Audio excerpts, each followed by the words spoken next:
Oke, di materi yang ketiga ini kita akan belajar gimana cara menggambar dan trading menggunakan support resist klasik atau horizontal atau mendatar.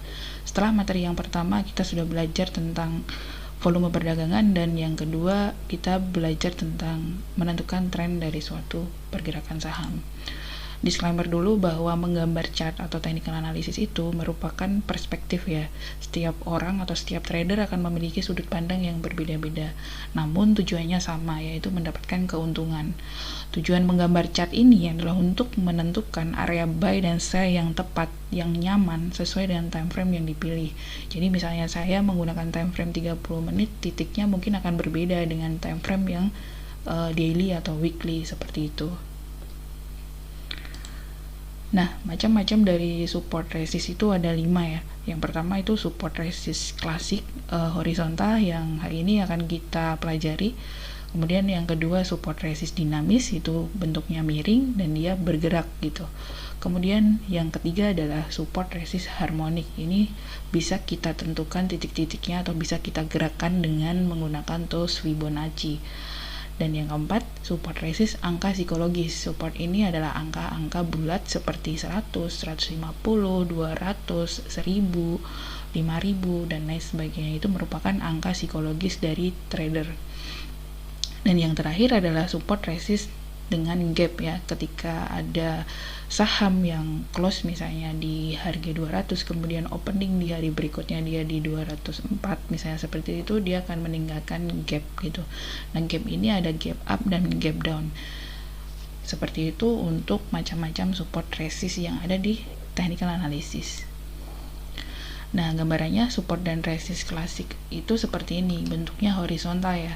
Ini warna biru ini adalah supportnya ya, kita anggap sebagai suatu lantai. Nah, ketika dia harganya sudah di area support seperti ini, dia ada kemungkinan untuk ke area atas atau yang kita sebut sebagai resisten atau atap ya gitu. Nah, ketika sahamnya dia itu tertembus di atasnya seperti ini, si resisten ini tadi berubah menjadi support. Jadi atapnya berubah menjadi lantai itu, dan ini merupakan lantai juga, tapi lantai yang lebih bawah gitu, yang sering kita sebut kalau yang ini support 1, ini support 2-nya seperti itu. Nah, ketika saham itu sudah naik di atas resistennya dan berubah menjadi support tadi, dia akan mencari resisten selanjutnya, mencari atap selanjutnya yang akan dituju. Makanya dia ada menuju ke arah sini ya. Begitu seterusnya.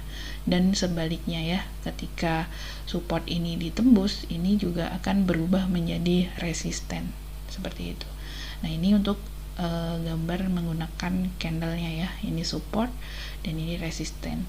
Support dan resisten yang kuat itu adalah yang sering diuji dengan candle-candle seperti ini gitu. Jadi ketika dia sampai di sini belum kuat karena dia cuman ada satu candle di sini, ada yang di sini ini belum kuat kalau berada di sini gitu. Ini juga support tapi bukan support yang kuat. Nah, support yang kuat itu yang paling sering diuji dengan candle-candle seperti ini. Begitu juga dengan resisten. Resisten yang kuat adalah resisten yang diuji dengan candle-candle seperti ini. Ketika dia nyampe di atas atau di resistennya, dia rejection. Ketika diuji lagi di sini, rejection. Nah, semakin sering resisten ini diuji, semakin kuat dia menahan harga saham, dan ketika ditembus dia akan sulit untuk balik lagi ke bawah. Biasanya seperti itu. Begitu juga dengan support. Nah, ini aturan support resist klasik ya. Yang pertama, support itu berada di bawah ya, yang saya sebut sebagai lantai tadi. Kemudian resist berada di atas, yang saya sebut tadi sebagai atapnya. Nah, support yang tertembus ke bawah akan berubah menjadi resist ya. Lantai yang kejebol ke bawah dia akan berubah jadi atap. Kemudian resist yang tertembus ke atas dia akan berubah menjadi support. Atap yang tertembus ke atas dia akan berubah menjadi lantai. Itu. Dan aturan yang terakhir, support dan resist yang paling kuat adalah yang paling sering diuji oleh candlestick itu. Karena logikanya seperti ini, ketika atap itu diuji ya dengan candle yang sering gitu, dia akan membangun suatu pondasi atau lantai yang kuat ketika suatu saat harga atapnya ini tertembus. Seperti itu logikanya. Jadi semakin sering suatu resisten itu diuji, semakin kuat dia akan menjadi support selanjutnya. Nextnya, nah ini ilustrasinya ya. Ilustrasinya kalau kita beli suatu saham misalnya di area yang merah seperti ini ya, kita beli di area yang support, anggap aja di sini support yang kuat gitu. Nah ini harganya naik gini, belum tentu dia langsung menuju ke resist ya gitu. Jadi dia bisa jadi balik lagi ke sini gitu. Makanya ada money management yang harus kita mainkan juga ketika trading menggunakan support resist klasik ini gitu. Kita bisa jual sebagian di sini lalu membeli lagi di area sini. Nah, apabila dia langsung naik ke sini, ada cara tradingnya adalah dengan menjual sebagian dari yang sudah kita beli di sini gitu, karena untuk antisipasi jika dia akan kembali lagi ke supportnya. Karena pergerakan harga itu kan dari lantai ke atap ya, ketika atapnya itu enggak tertembus, dia akan balik lagi ke lantainya. Nah gitu. Nah dalam kasus ini saya gambarkan dia nggak kembali ke lantainya langsung ya, jadi dia cuma turun setengahnya, kemudian lanjut lagi naik ke atas. Nah ketika kita beli 100% di sini, kemudian kita jual 80% lot di sini, dan misalnya koreksi, kita bisa beli 80% lagi di area support di bawahnya. Ketika dia langsung tertembus, kita jual di sini 80% lot. Ketika dia tembus dan dia koreksi misalnya menguji si resistennya yang awalnya ini resisten sekarang menjadi support, kita bisa lakukan pembelian ulang 80% lot lagi gitu.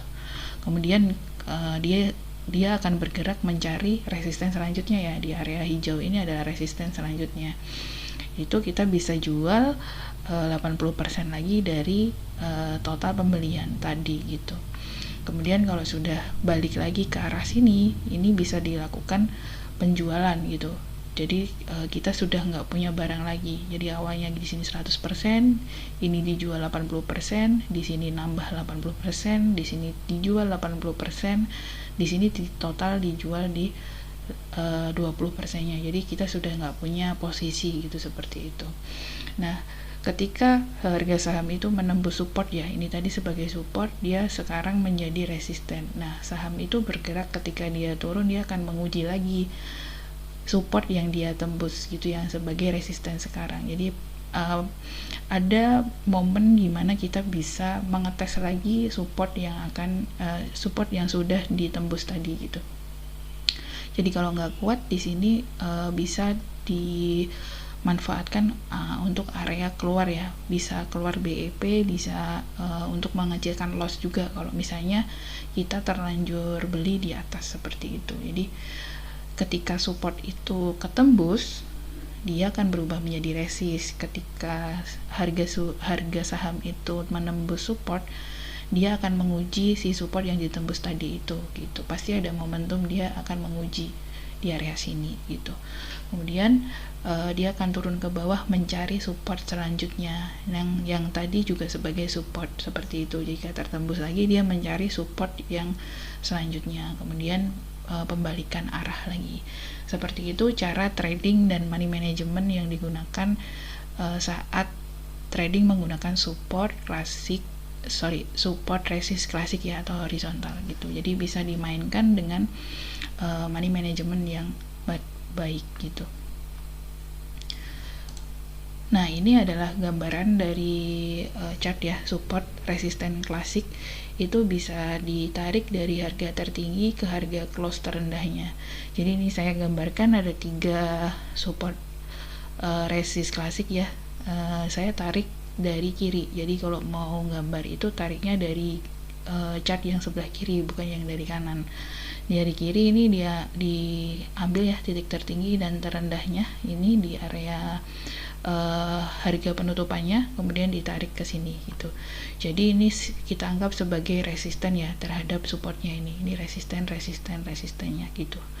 Resistennya cukup kuat karena dia sudah diuji banyak candle ya. Ini ada 3 candle, yang ini ada 5 candle, 4 candle, 3 candle. Ini cukup kuat gitu. Yang support selanjutnya yang di sini ya, ditarik ke sana, ini juga cukup kuat karena ada 1, 2, 3, 4, 5, 6 area yang diuji ya di area situ. Nextnya di area sini, ini sebagai support juga karena diuji terus ya, ini diuji resist, ini sebagai resist diuji terus, kemudian tembus. Nah, ini adalah ilustrasi bahwa ini sebagai resist ya, misalnya di sini ada supportnya gitu, resistnya diuji, di sini gagal, kemudian dia koreksi, diuji lagi, gagal, koreksi, diuji lagi, gagal. Nah, atap ini sudah diuji beberapa candle ya, jadi ketika dia itu breakout ke atas ya, yang awalnya sebagai atap ini akan berubah menjadi lantai yang kuat gitu, makanya dia akan turun dan mantulnya di sini kan, bukan di area sini, karena di sini kurang kuat, di sini lebih kuat karena dia diuji terus dengan candle seperti itu. Seperti itu seterusnya untuk permainan support resist klasik ya. Jadi cara tradingnya seperti itu. Jadi ada beberapa yang bilang kalau support resist yang kuat ini sebagai area demand dan supply, itu juga ada yang membuat istilah seperti itu gitu. Jadi pada intinya kalau kita mau trading, kita cari support yang paling kuat, yang paling sering diuji dengan candle-candle, dan kita bisa jual ke resist terdekatnya. Sebelum resist terdekatnya kita sudah taking profit sebagian, ketika dia menembus resist selanjutnya, kita bisa melakukan pembelian ulang gitu, 80% tadi itu. Kemudian di resist selanjutnya kita bisa jual lagi, dan seterusnya. Nah, ini contoh untuk saham Pegas ya. Di sini ada area support, di sini saya gambarkan. Nah, ketika dia breakout, ini ada hubungannya dengan volume perdagangan ya. Dia breakoutnya diikuti dengan volume yang kuat gitu. Jadi dia termasuk menembus dan akan menjadi support yang kuat gitu. Kemudian di setiap dia menembus di area resisten, diikuti dengan volume perdagangan yang kuat, sehingga harganya akan semakin tinggi. Begitu juga dengan cara membaca jika dia breakdown support ya, di area ini ada breakdown support di sini dengan volume yang tinggi juga, makanya dia akan semakin turun ke bawah gitu. Nah, kalau melakukan pembelian di antara support dan resist gimana? Nah, kita bisa mengukurnya dengan ini ya. Ini bisa dilihat di tutorial menggunakan TradingView, menggunakan long position. Jadi misalnya kita mau beli di area sini ya, di harga penutupan hari kemarin, ini bisa diukur risk rewardnya gitu.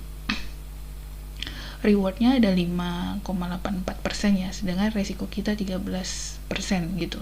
Jadi kalau mau beli di area sini juga harus dimainkan money managementnya, karena resiko kita lebih besar daripada rewardnya kita gitu. Jadi misalnya punya budget 1000 lot gitu, kita bisa manfaatkan pembelian di sini 30%-nya dulu, misalnya 300 lotnya.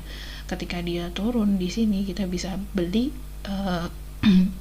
sisa dari budget kita ya, 700 lot itu untuk average down, dan ketika rebound kita bisa untuk keluar.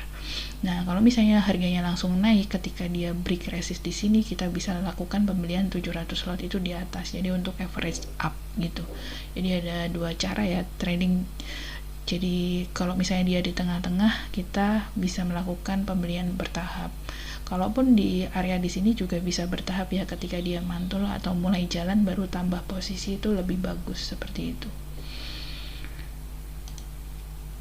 Di saham BBTN juga ini ada support resist klasik yang sudah saya gambarkan ya.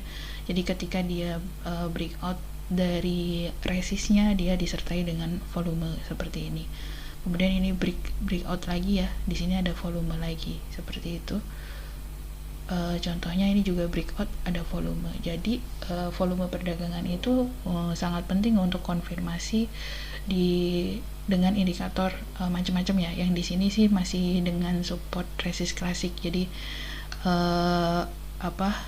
masih mudah lah untuk memahami bagaimana volume perdagangan ini bekerja gitu. Jadi pastikan ketika dia nembus support atau resist itu diikuti dengan volume atau tidak.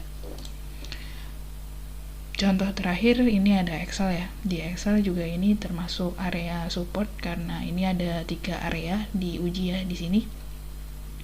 Kemudian ketika dia breakout di sini ada volume, kemudian dia membuat base dulu ya, membuat pijakan yang kuat dulu sebagai support di area sini, kemudian naik, breakout lagi di area resistnya dengan adanya volume ya, kemudian dia membuat base lagi, kemudian dia naik ke atas. Nah, ini adalah contoh time frame 30 menit ya, gitu.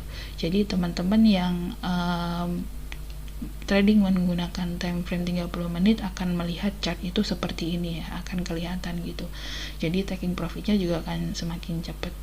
Kalau misalnya kita pakai daily dengan gambar yang sama, ini adalah gambar yang tadi saya gambar di time frame 30 menit, tapi ininya saya ubah menjadi daily, bentuknya akan seperti ini. Nah, area belinya juga di sini ya, kita nunggunya beberapa hari juga gitu.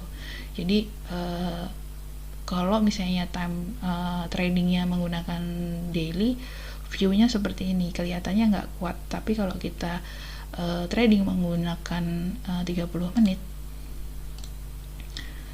ini kelihatannya banyak support resist yang kuat gitu kelihatannya. Seperti itu bedanya ya, perbedaan penggunaan time frame 30 menit dan daily-nya. Oke, materi di pertemuan ketiga cukup sampai di sini. Mudah-mudahan bermanfaat. 3 hari ini kita sudah belajar tentang volume perdagangan, menentukan tren dari suatu saham, dan menggambar dan trading menggunakan support resist klasik ya. Semoga bermanfaat. Jangan lupa di like, di subscribe, atau di share ke teman-teman yang belum paham tentang technical analysis ya. Selamat mencoba, selamat berlatih. Sampai ketemu di materi yang selanjutnya. Terima kasih.